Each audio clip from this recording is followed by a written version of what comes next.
So we can create all this social business in water, in sanitation, in getting people out of poverty, in environment, and you name it. And if you go through the philanthropy window, philanthropy dollar or charity dollar has only one life. You can use it once.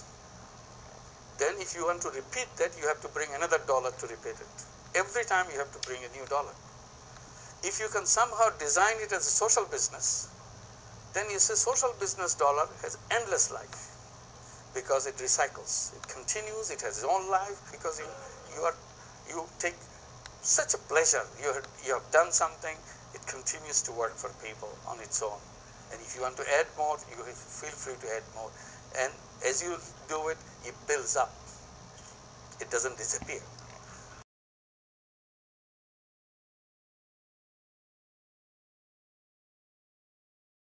Facts.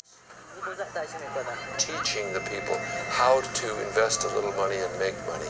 The results are astonishing. So the macrocredit is to put them to be self-sustained, so they can feed and educate their own children. And that's more empowering for their mother, emotionally and financially. And that's really what they want. They don't really want just to be handed out, money. They want to work. They want to be trained. They want to be supporting their family and their own. So the macrocredit, for them, that would be the owned by the borrowers. So it's a bank which works for poor women and which is owned by poor women. So it's a complete circle.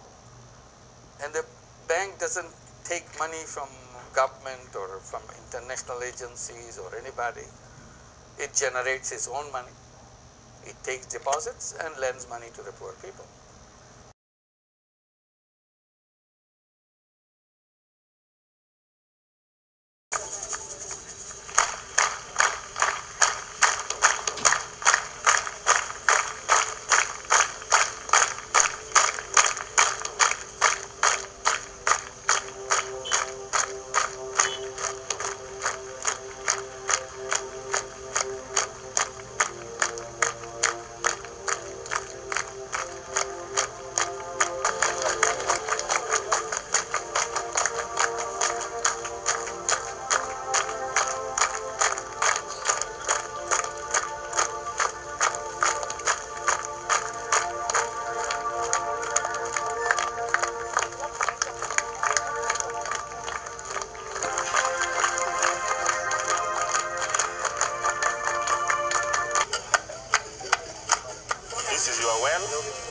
You read it. Ryan's Well, funded by Ryan H. Yeah. For the community from of Amolo. Angolo Primary School. Yeah.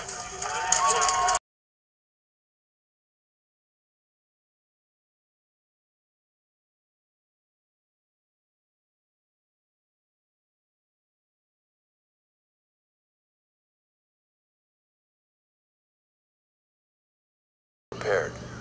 Education in Africa, it's not a privilege. So for them to get education and for someone to care, to put them through education, that's a gift from God, and they don't take it very lightly. That's our first mission.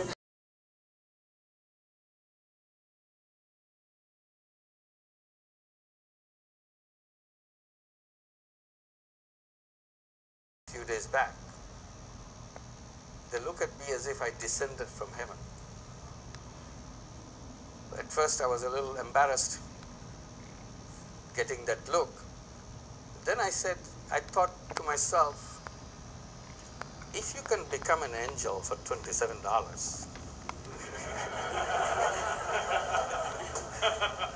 why not? Maybe I should do a little more so that I can become super angel or something. And trusted her with all that money and didn't ask for anything from her. If anybody had trusted her with so much, she will give her life to protect that trust. She will not give a chance to break it. So from then on, she continues to work hard so that every penny gets paid back on schedule, and she feels that she has kept the promise she made. and the trust is retained from their savings account, because this savings account keep growing and growing and become big. The bigger it gets, more confidence she gets. But if she first joined Grameen Bank, she felt like she's nobody. Nobody counts. She doesn't exist. But after she takes the loan and pays back, she feels very tall. She can do something she never thought she can do. For the first time, she has done something. She has tasted the success in her life. And she feels like she can conquer the whole world, goes up. And one thing we always encouraged, and it came through our discussions and so on, to send the children to school. You talked about education. This is what our work gets involved with. These are all illiterate women. Cannot read, cannot write. And also their husbands cannot read and write. Nobody in the family can read and write. It's illiterate families. One thought came to our mind that we should try to get these children to school. So right from the beginning, we are encouraging them, inspiring them to get their children to school, and they followed them. And as a result, we have all the children in school. But something interesting came out of it, which we didn't expect. Not only they went to school, some of the kids started being on the top of the class. For the first time in history, a child comes out of a family, a girl comes out of a family, totally illiterate family, goes to school. She should be shaky, she should be nervous. But her nervousness didn't stay long. She goes to the top of the class. So we wanted to celebrate that. It's such a happy occasion that seeing these kids being in the class and at the top and getting admiration for everybody. So we started giving scholarships. Today we give more than 30,000 students scholarships. And each year the number of scholarship holders keeps increasing, and we get excited. We keep supporting them and continue. So we are doing it. First hospital will be ready very soon. And then we will continue to build more and more hospitals as a social business, so that as we collect the money back, we can build more hospitals as we go along, and everybody will be treated.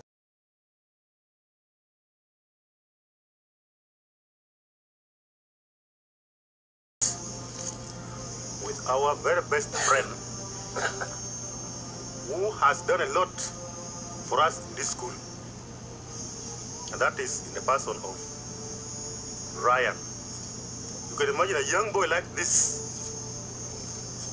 if you can get the initiatives, what teachers teach him in the class, he can go and apply it to convince big people to help him to come and assist the poor people of Africa or in any part of the world. I'm also saying that you in Angolo Primary School should do the same also. I am saying that the people of Angolo and the community at large are so grateful to you that from now they're taking you as their son and brother for what you have done to them. They will never forget you. And we have now made it a must that every year, on the 27th of July every year, Angolo Primary School will be marking Ryan's Day. Every year from next year, we shall have Ryan's Day in this school.